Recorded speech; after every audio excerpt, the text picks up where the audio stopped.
Put down your baby and pick up a beer. Dad Jokes is back with a brand new episode. I'm Jerry, joined here by Brandon, and you're listening to the podcast of two dads going through the journey of fatherhood while you guys get to sit back and listen to us do it. And Brandon, I think you said this is our 112th episode. We have done a lot of intros. I don't think we've ever messed a single one up, but this is the fourth time I'm saying this tonight, even though you guys are hearing it for the first time, because we've had technical issues, we've had laughing issues, we've had mess ups on my part. So hopefully this is the last time we're doing this. Yeah, you had your headphones die. I mean, yeah. All right, so we're good. But Brandon, what's going on? How are you doing? Well, my last couple of weeks has gone a lot better than the beginning of this podcast episode, but we're dealing with a little bit. I think you are too, so we're going to talk about it today. Okay, before we get into that, let's go into a dad joke. And I got one for you, Brandon. I'm actually ready. So you ready for a dad joke?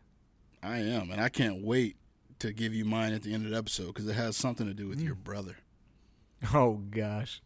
Well, Brandon, you know, in my opinion, Robert Pattinson was the worst vampire ever. Do you know why? Let's start. Robert Pattinson was the worst vampire ever. Twilight Zone something? I don't know. It took him 14 years to turn into a bat. Batman. Batman. That's actually that's clever.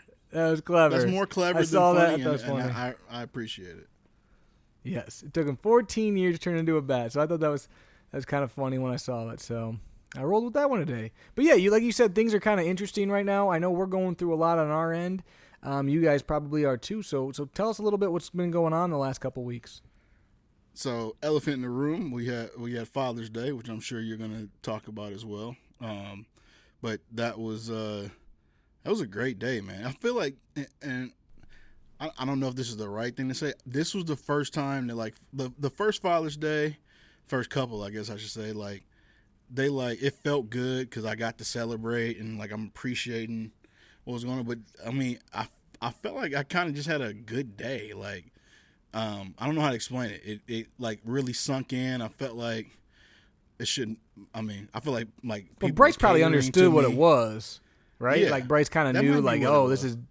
Yeah, like I feel like this. I get that too because it was like the first year Peyton actually knew this is a day for Dad. Yeah. So like it was a good day from beginning to end. Got to see an employee of mine get married in the middle of the day, so I snuck out for the ceremony and came back and got to spend the day with my dad. We celebrated with Kelsey's dad the day before. But I mean, Bryce was great. Went to soccer in the morning. That was, I mean, the whole day was just like and I know some dads, and this is no judgment, but some dads look at Father's Day and it's like, this is the day that I want away from my kids, or I want to do everything that I want to do. Go golfing. I haven't hit that point in fatherhood yet. Like, I wanted to basically just spend the whole day with my kids, and that's what happened. And it was a great day. So shout out to Kelsey for making sure that was a great day for me. I mentioned soccer. Bryce is still being Bryce on the soccer field, which means if you look up, like, the NBA draft just happened, Jerry. Bryce is he's the prospect that, like, shows flashes, and, like, you see the like all-star potential like 5% of the time, but the other 95% of the time you're just trying to get him to listen to the coach. It's like this. So he's a project.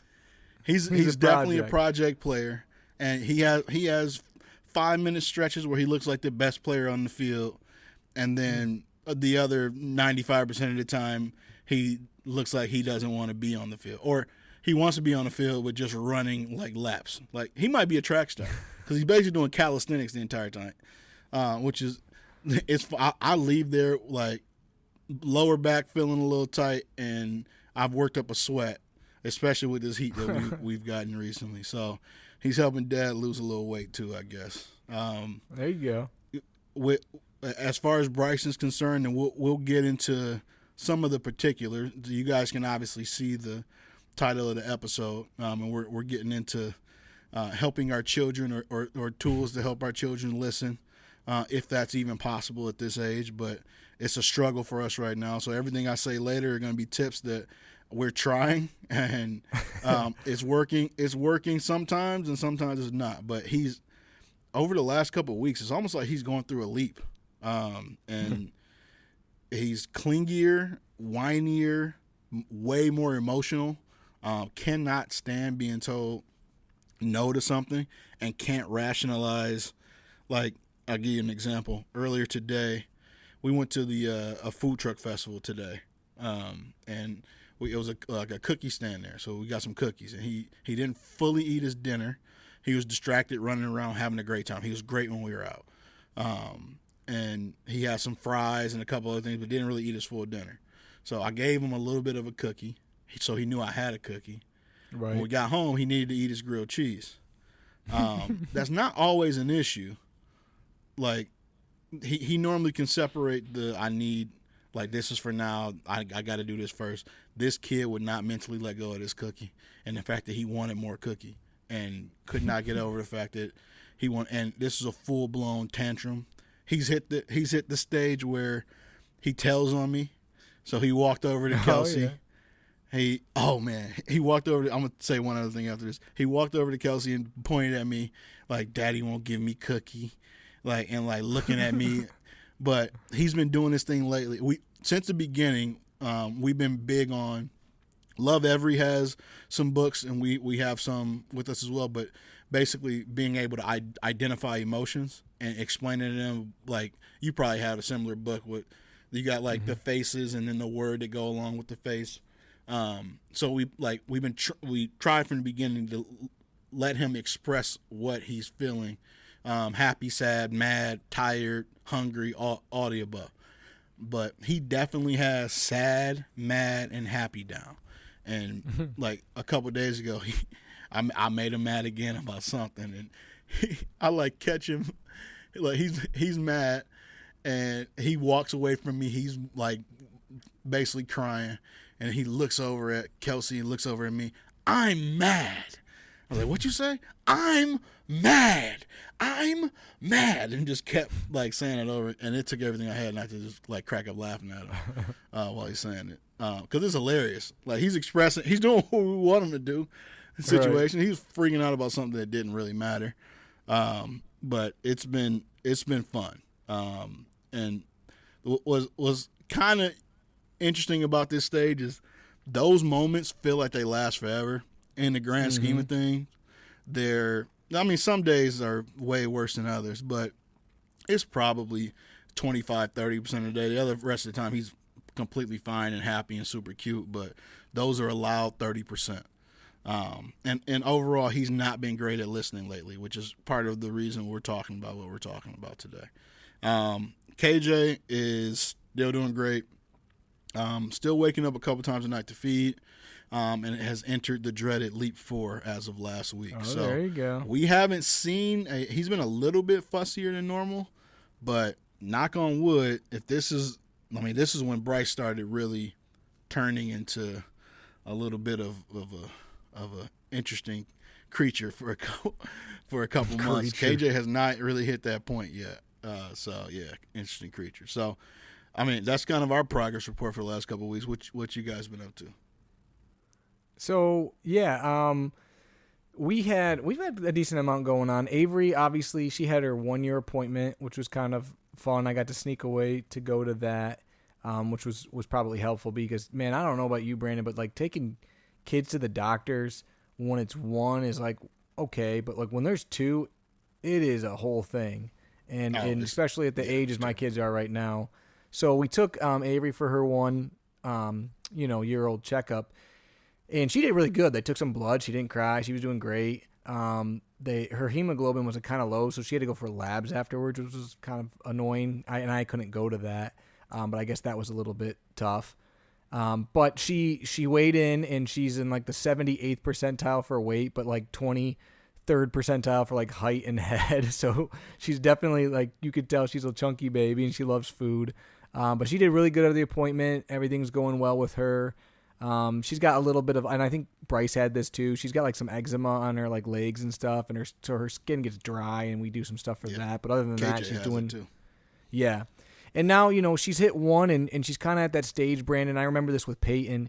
Is kind of when it starts to explode, right? She's starting to like just grow so much day by day, week by week. She's doing everything but walking right now. She's walking along couches. She's climbing onto things. Her new thing is she thinks it's hilarious to climb up the stairs. Like she thinks it's a game. She starts cracking up, but it's not funny. And so like and we put things to block the stairs, and we have baby gates and stuff. She still finds a way half the time because my main stairs upstairs, you've been in my house, obviously, Brandon, but it's too big. The opening is too big for like a baby gate. So you have to use like one of those like foldable ones, which we have and we use, but like she finds ways to like knock it down or move it. And she thinks it's just the funniest thing to go up the stairs. Or in the basement, we don't have a baby gate at the bottom. We have one at the top. And she like wants to constantly climb up it. And then, she wants to climb up. At the top. That's a that reality like check Fort for Knox. people who are fat. That's Fort Knox. It's also every time I go to your house, into. I was like, man, I need to lose some weight because I can't even get down to his basement. Yeah, that one's tough. But no, I mean it does. She's been doing really good. It's been really fun. But like I said, she's getting into a ton of stuff right now. She's climbing the little tower we have for Peyton that she eats off of. She's been trying to climb up that. And but she's been fun. Her personality's starting to come through. She's definitely loves to grab things, and she definitely loves to show her emotion. So she loves to be on the move and getting into things. Her sister, which we'll get into today a little bit, loves to like play with her or like basically treat her like her doll, and that doesn't always go super well. But I'll touch more on that later. But Peyton's been, you kind of mentioned it with Bryce. She's at that age. It's just she's so much fun right now. She has her personality is just cracks me up every day. She's lovable. She's snuggly. Yes, she absolutely has tantrums almost every day, but most of the time we can talk her through it. They're not super long, and she's back to being funny and happy right afterwards. As far as potty training goes, she's doing fantastic. I think right after our last episode, we had a little bit of a setback, but since then she's been really, really good. Very few accidents, telling us when she has to go, has just done a great job. So that's been good. The only bad part with that is that, and I mentioned it on the show a few times, Brandon, but she has like issues, it seems like every couple of months where she like doesn't go number 2 for like a few days, and then her stomach really hurts, and it's like, then it's almost like a couple days of her being miserable until she finally goes, and it's usually it's like she's in pain when she does, and she just had that today. So, I mean, it's good she went, but she was kind of, in pain or like struggling to go for the last few days. So that was a thing we were working through. But she's been funny, man. It's funny what they come up with. I think I told you a couple of these, but like the other day she like grabbed a tape measure and she kept walking back and forth. And I'm like, Peyton, what are you doing? She's like, I'm going to work.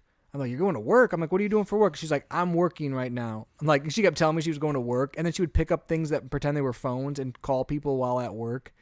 And then today, Macy sent me a video. She goes, Mama, and she goes, what? And Macy goes, what? And she goes, I have a baby in my belly. I was like, what? She got a what? I was like, you better not have no baby in your belly. But she kept saying, I got a baby in my belly. And then Macy'd be like, oh, what is it, a boy or a girl? It's a girl. And she'd be like, what's its name? Cinderella. So she kept telling us that she had Cinderella in her belly today. So that was fun. But no, she's Grandpa. Yeah, exactly. But she's been doing really good. Like I said, she just comes up with crazy things. Definitely been snuggly, wanting to play.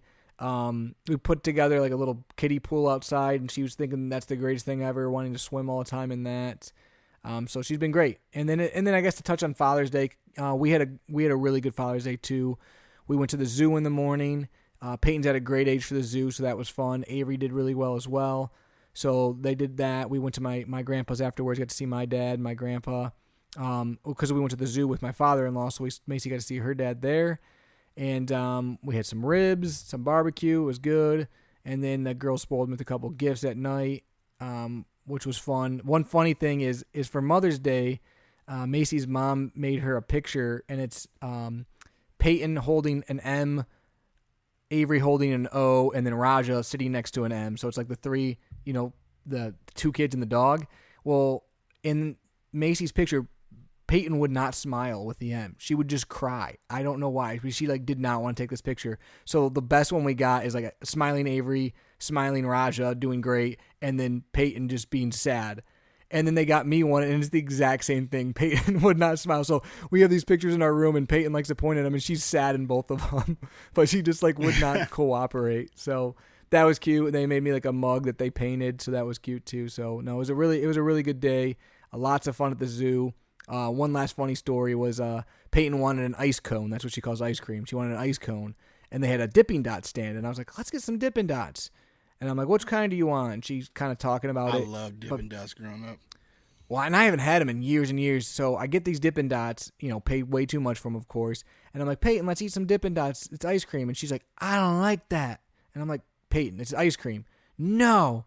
And she's really weird if things don't look the way she wants them to look, right? Like if you tell her something, even if you're telling her the truth, but it doesn't look like she's like even chicken nuggets.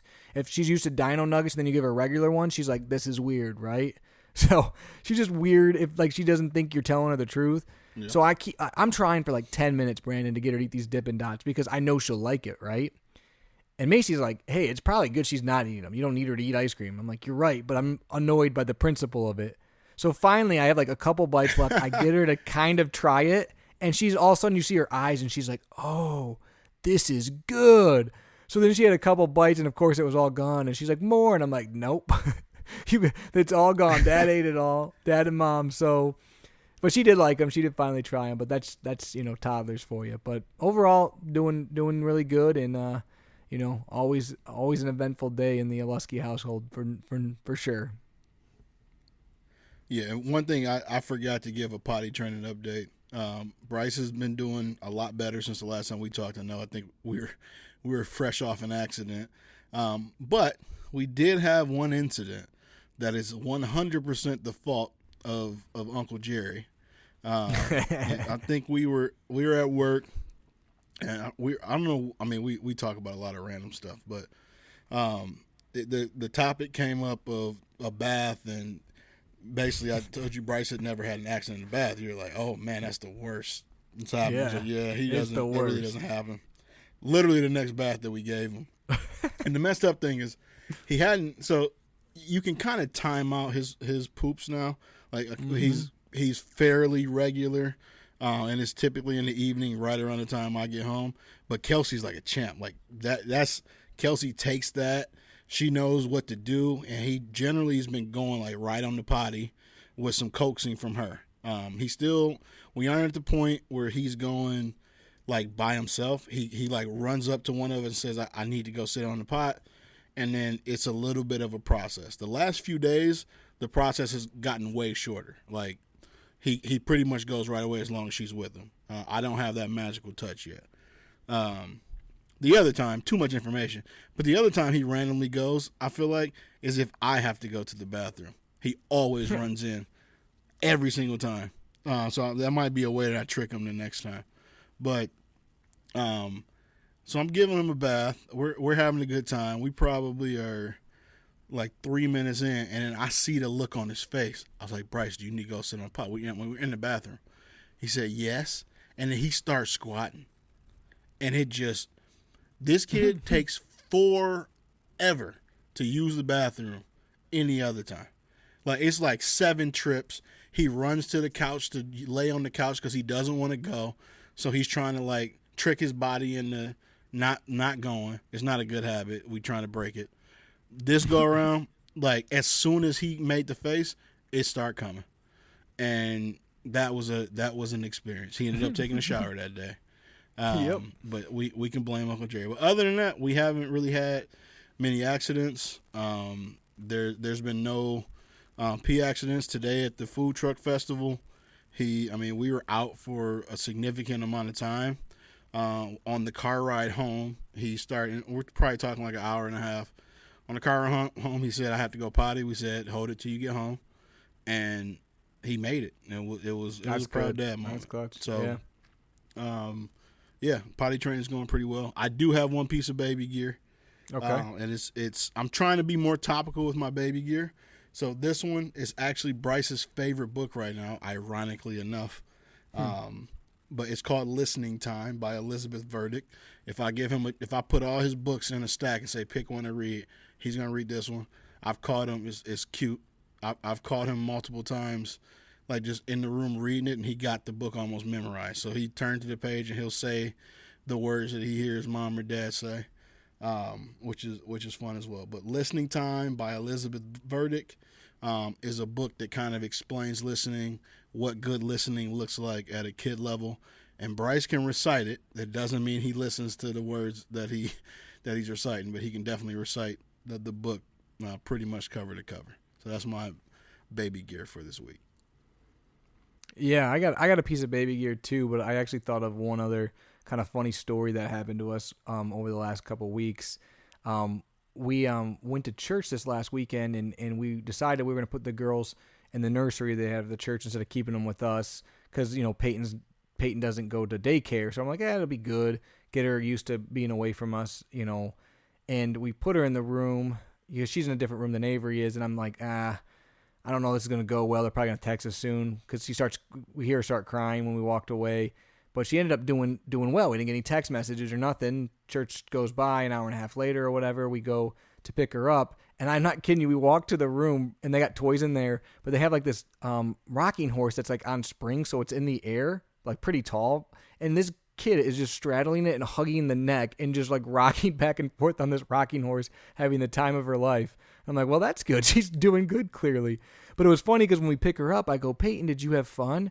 She like looks at me and she's like, yeah, I couldn't find my mommy and daddy. I was like, oh, thanks. I was like, she just like stabbed my heart. I was like, oh. Yeah, that would have killed me. But she was like smiling when she said it. But yeah, that was tough. So I was like, So, but it's probably good because, like I said, if she's starting preschool, soon or going to be away, we got to get her used to being okay doing that with us not around. But that was tough. But she did really good, and of course Avery did because Avery's fine as long as she's not at home with just us. She's always good, so she did good too. I told you this when she came to the dealership. She's perfect. She was perfect when she was with us too. So the lies you tell. Exactly. But my piece of baby gear is actually a toy that Avery got for her birthday, and it's something that Peyton likes too, but I think it's actually kind of cool. It's a matching egg set. So they're like little eggs that break into half, and they have colors and shapes that you have to match together, and you put the eggs together into a little carton. And I don't know why, but the kids love them, So there's different ones on Amazon. There's 12 eggs, and there's 6 eggs. There's one that's from Coogam, Coogam. It's the matching egg 12-piece set. That's a 4.8, and it's it's $15. But it's if you got a younger kids or you want to start teaching your kids colors and shapes and stuff too, it's not a bad little toy. And it's if you put them in the carton, it's small, doesn't take up a lot of space. Now if they end up all over your floor, as they do often in my house, it's not always great for that. But it's kind of been a cool toy because both Avery and Peyton like to play with it from time to time. So that's my piece of baby gear for the week.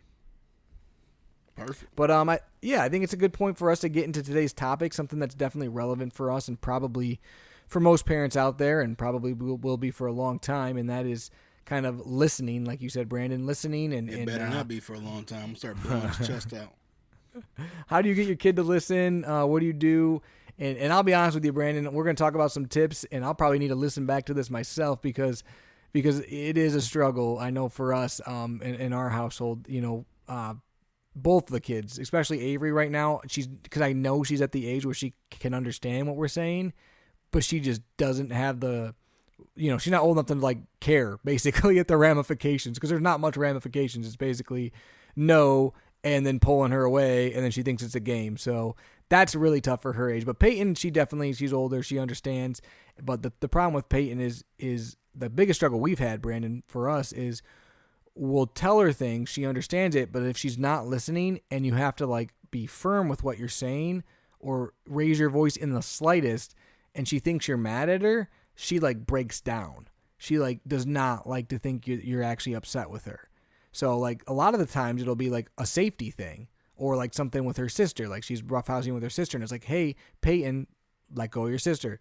Let go of Peyton. And then you get like a little bit louder because you're worried about her hurting her sister. And then she gets upset and you have to console her. But that's kind of our biggest issue right now with listening is there's definitely some things she doesn't listen super well on, but the biggest one is definitely she doesn't know how to keep her hands to herself when it comes to her sister. And she doesn't do it 99% of the time in a mean way. It's almost always in what she thinks is a fun and friendly and playful way. But her sister's not about it most of the time, especially now that she's moving everywhere. So that's kind of where we've been struggling the most. What has your guys' kind of issues been with listening lately, Brandon? Lately, it's been a little bit of everything. It just depends on what mood he's in more than anything else. But he has he has a little bit of a rebellious streak that he probably got honestly from both of us, to tell you the truth. But it's almost like he will go out of his way to find things that he knows he's not supposed to get into and then start messing with it. And he'll be saying out loud what we're getting ready to say to him while he's doing it. So, Bryce, put that down. Like, he'll say his name. He's third person all the time. Bryce, put that down. And then his favorite thing is you can say something to him awesome. like put that down. Like, put that down. He has got the inflection and putting the emphasis to make it sound 10 times worse, is great. So he'll say, put that down. Put it down. And so, and I think if I'm kind of psychoanalyzing my kid, I do think some of it has to do with the fact that KJ's around, and I think he's trying to find ways to get more attention in times where he may not be getting it and wants it, which probably has led to some of the more clinginess, the whining, stuff like that, because he knows if he's doing that, he's getting our attention more than anything else. So a couple things that, like, as you research this, and we've tried different tactics to see what will stick and what will work. The first thing is you got to be able as a parent to decode the kid's behavior. So why are they doing what they're doing? A lot of times there's an actual reason why. And if you can get to the root of the reason, maybe you can preemptively solve. And not all the time. Like Jerry's mentioned this. I've said it already in this episode. I think you and I do a good job of research. So does our partners. Like, we know the right things to do. Do we always do them? No. Nope. But do they always work? No.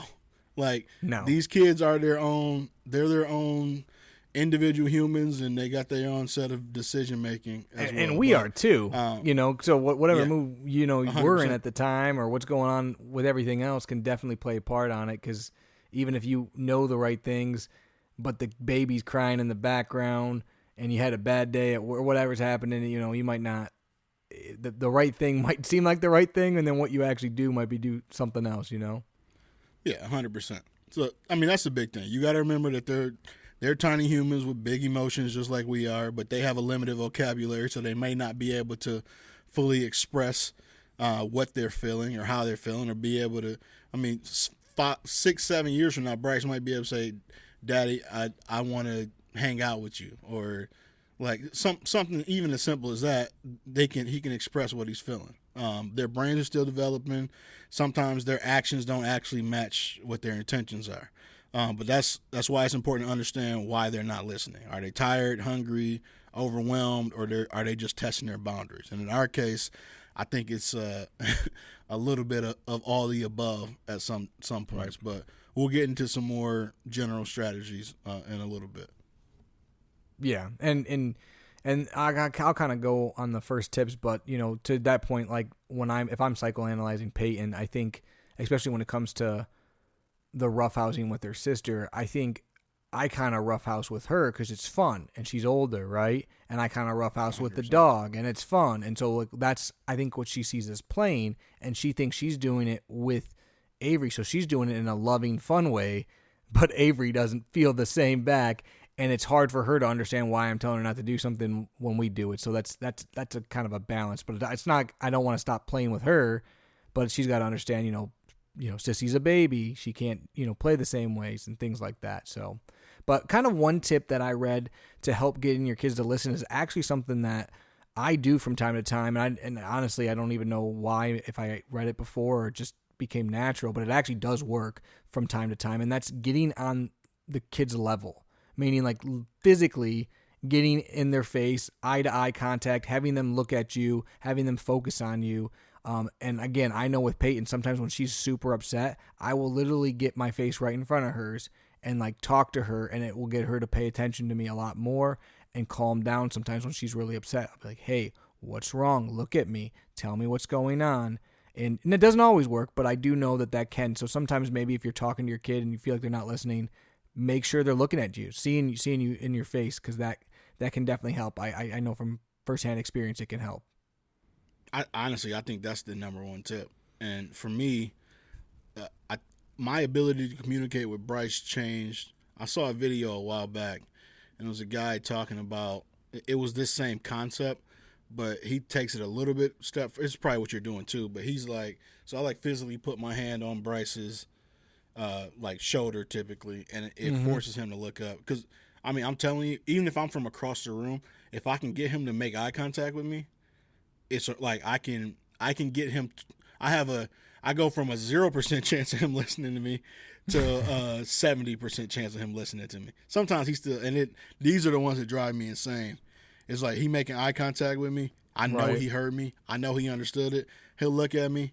He'll get like this glazed over look in his eye, and then put his head down, keep doing exactly what it was that I told him not to do, or won't come to me if I'm asking him to. But that's the big thing. The other thing that's helped me is I don't, and I've mentioned this before, I've been trying to intentionally stop asking questions. And this is also, like, you and I are in sales. This is a sales tactic that I've talked to some of our guys about. But you don't realize how many different times, like, that we communicate with each other, that we're asking a question without even meaning it. It's not, we don't want it to be a question, but if you make it more, if you flip the what was going to be a question, make it a direct statement, a lot of times for me that's worked with Bryce and him being able to understand what I'm asking as well. Because when you ask the question, you're to a degree insinuating that there's a choice when you really don't mean that you're not meaning there to be one. And I challenge you guys listening, be intentional about not asking questions and realize really quickly how often, like, you catch yourself asking a question instead of making a statement when that's really what you mean. So those have been two things. I keep my instructions simple and direct. So instead of saying, please go clean up your toys, let's put the blocks in the bin, like, give them something directly to focus on. It may be, if you want them to listen, you may have to dumb down the actual task. So give it to them task by task as opposed to just all at once in general. And then positive reinforcement. I mean, that goes a long way.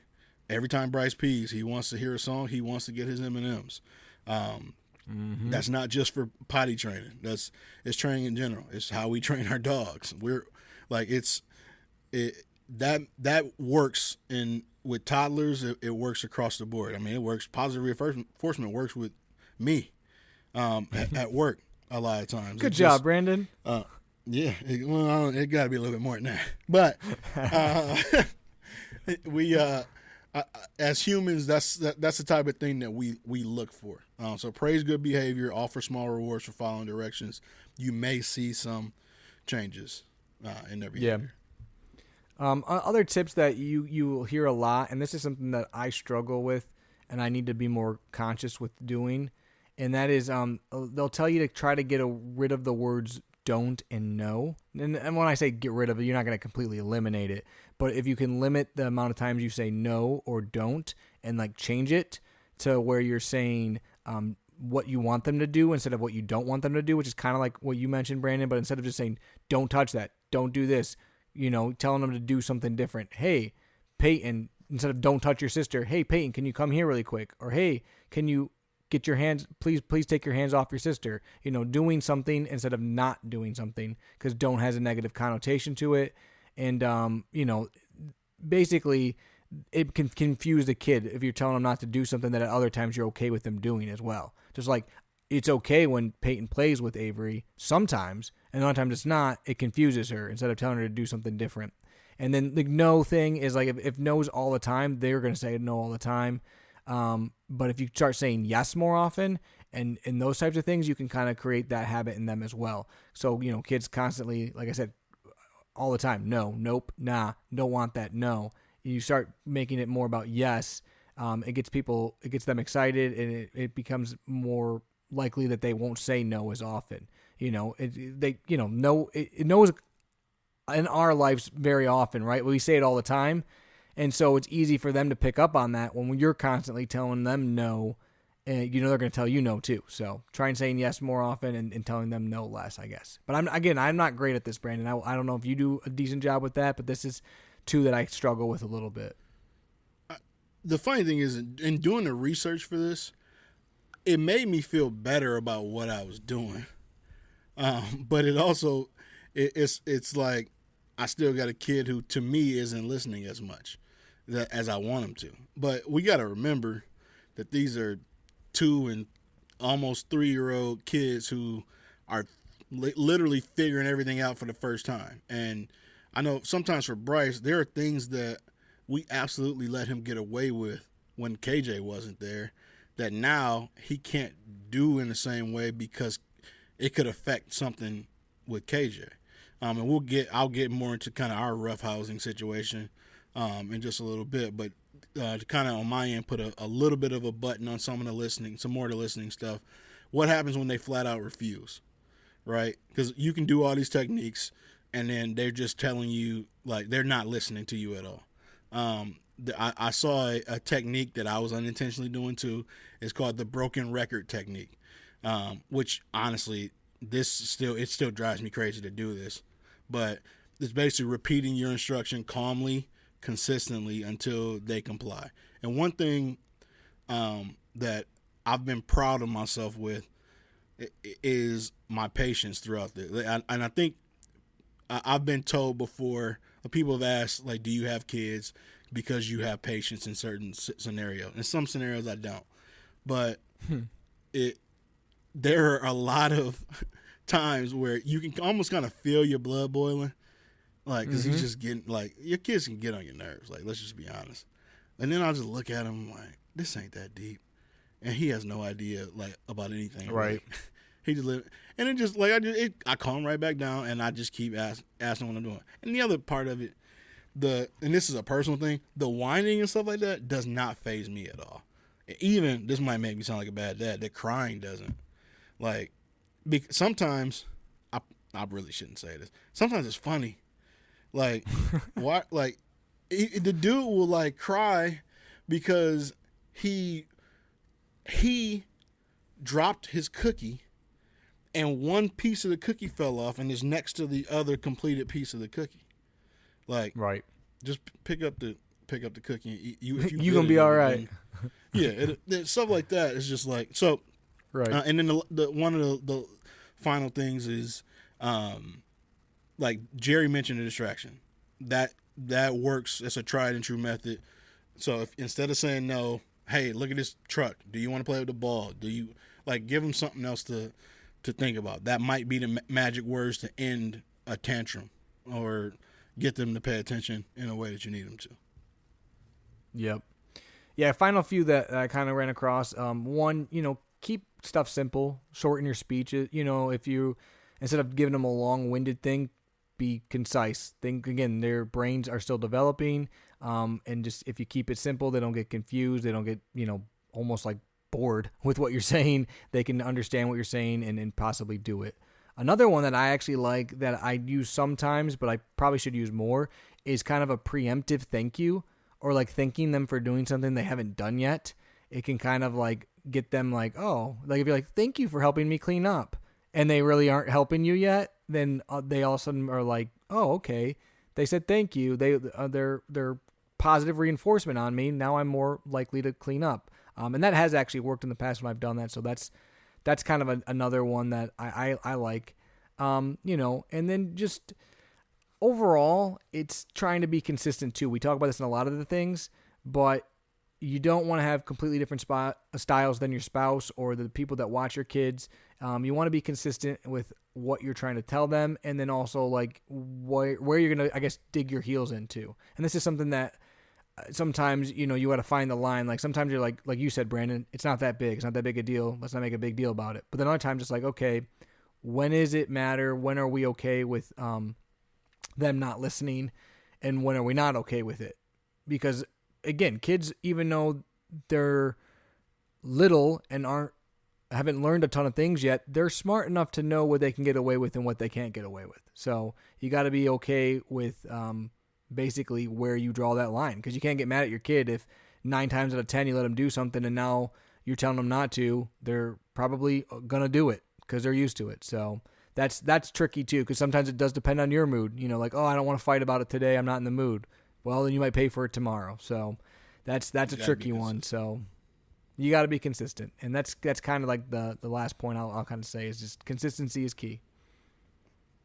So I got a couple more quick points, but I did want to hit on the roughhousing. I think we're dealing with it a little bit less at this point, because honestly, KJ isn't moving and is being held a ton, or is like it's constant supervision with KJ. Like he obviously can't be roaming free, and if he's stationary, he's normally stationary and somewhere put up, like in a bouncer where Bryce has to do some work to access him. So the few things we've dealt with have been, and Bryce honestly has been pretty good overall. Like he's a wild boy, and he likes to climb on stuff and jump down on stuff and kick and flip and do all that. So we have to constantly remind him KJ's around. You have to watch like what you're doing with your feet. And there are a lot of close calls, and there are some bumps that happen, but most of them are unintentional. And Bryce felt like earlier today, we were on FaceTime with my brother, and he was trying to show his Uncle Jay something, and he accidentally like bumped heads with KJ. KJ started crying. You'd have thought Bryce shot him. He felt so bad. Like, so some of that stuff, and I hate to put it like this, but it's almost like an accident in potty training. Some of it needs to happen for him to realize that he can't do everything that he's doing. Now, I'm not letting him like clobber his little brother, but that was an unintentional accident that I think ultimately may help in the future. Unintentional accident was pretty redundant. But, I mean, a couple tips that I saw, you be the example. You show them how you want them to interact.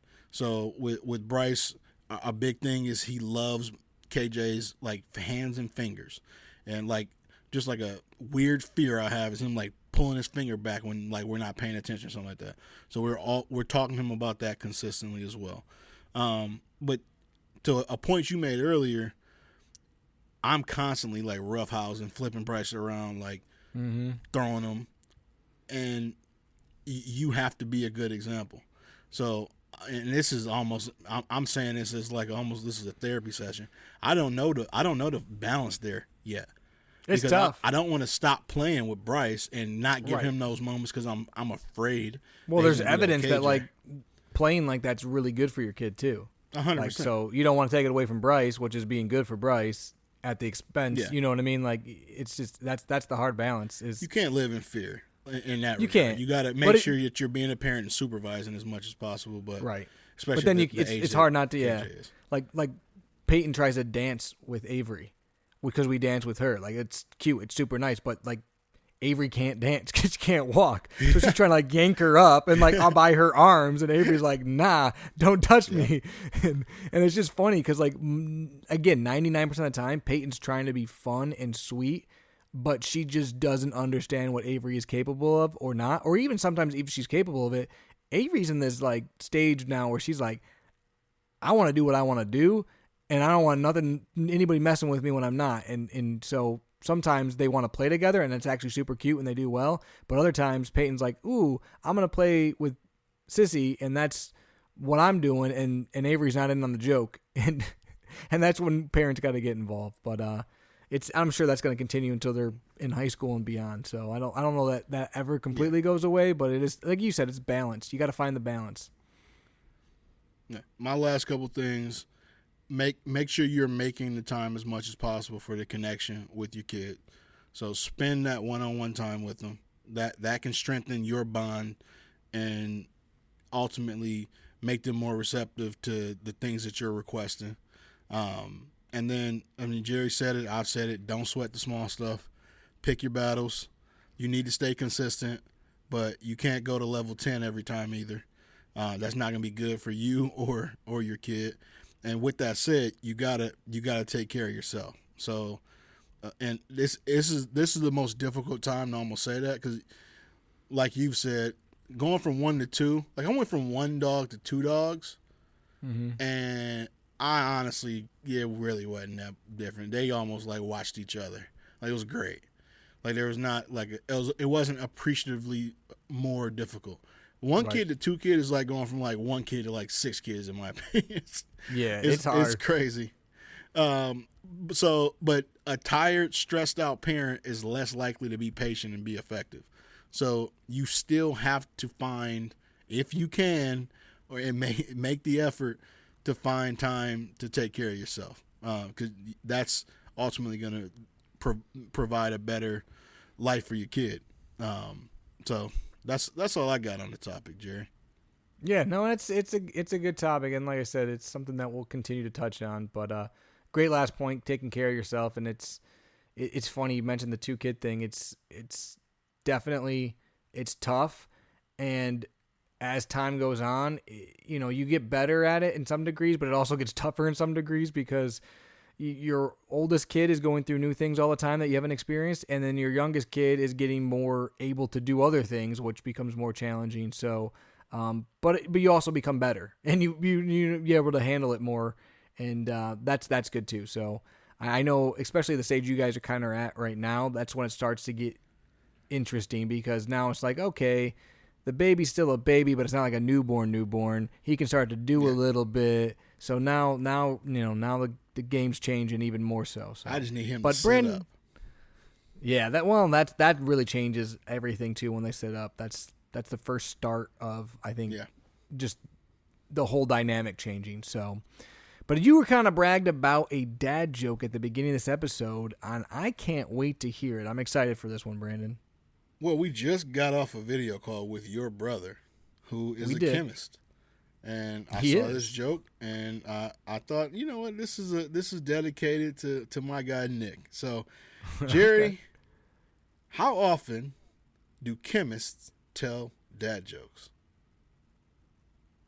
Well, from the one I know, not that frequently. You could say he does it periodically. Nice. That's good. That's good. He's a big fan of the periodic table, so. No, I like to make Bunsen burner jokes. If you talk to Terrence Howard, the periodic table isn't real, false, and does not really exist. Yeah, we won't go into that on this podcast, but that is an interesting theory he has. Shout out to Terrence Howard. Shout out to Terrence Howard. But for everyone out there, if this is your first time listening to us, we appreciate you. If this is your 112th time listening to us, we definitely appreciate you. If you haven't already, like us on all our social media, leave a review, tell your friends about us. That's actually great. We had a few people recently, I noticed, mentioned us in some like threads or on pages and stuff. We greatly appreciate that. If you can do that, that's awesome. So, but again, any of the social media stuff, or if you have any suggestions or want to just tell us what's going on in your lives, we appreciate hearing from each and every single one of you guys. But until next time, as always, I'm Jerry, joined here by Brandon, and you've been listening to Dad Jokes.